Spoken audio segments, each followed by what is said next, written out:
बिस्मिल्लाहिर्रहमानिर्रहीम।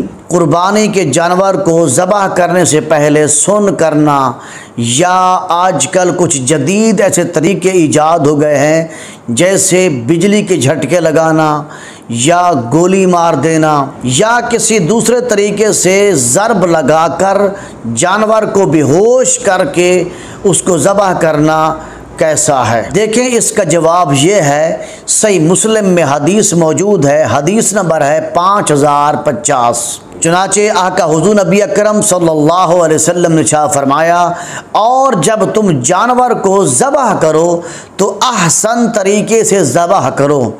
तुम में से ज़बह करने वाले को चाहिए कि वो छुरी तेज़ करे और अपने ज़बीहा को आराम पहुँचाए। इस हदीस की रोशनी में आका हुज़ूर नबी अकरम सल्लल्लाहु अलैहि वसल्लम ने जानवर को ज़बह करने का जो तरीका इरशाद फरमाया है वो ये है कि तेज़ धार आला हो, उससे आप जानवर को ज़बह करें ताकि जानवर को कोई तकलीफ़ न पहुँचे। अब आते हैं इन सवालात के जवाब की तरफ।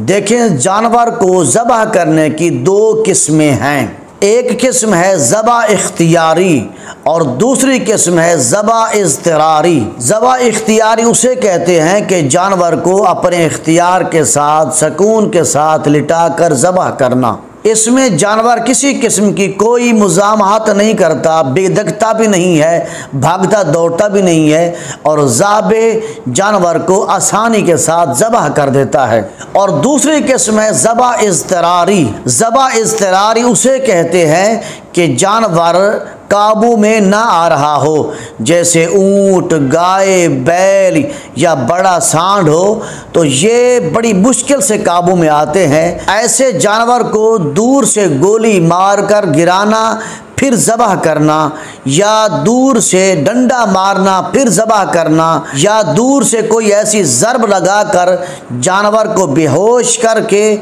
उसको ज़बह करना अगरचे जायज़ है, लेकिन बिला वजह हलाल जानवर को तकलीफ़ पहुँचाना, अज़ियत पहुँचाना मना है। लेकिन अगर जानवर को गोली मारकर गिरा दिया या किसी और ज़रब से जानवर को बेहोश कर दिया तो उस वक़्त जानवर को तकबीर देना लाजिम है। अगर तकबीर देने से पहले ये जानवर मर गया तो ऐसा जानवर हराम होगा, हलाल नहीं होगा। अगरचे गोली चलाते हुए या किसी और तरीके से डंडा मारते हुए या कोई और आला इस्तेमाल करते हुए बिस्मिल्लाह अल्लाहु अकबर भी पढ़ा हो तो तकबीर लाजमी देनी है।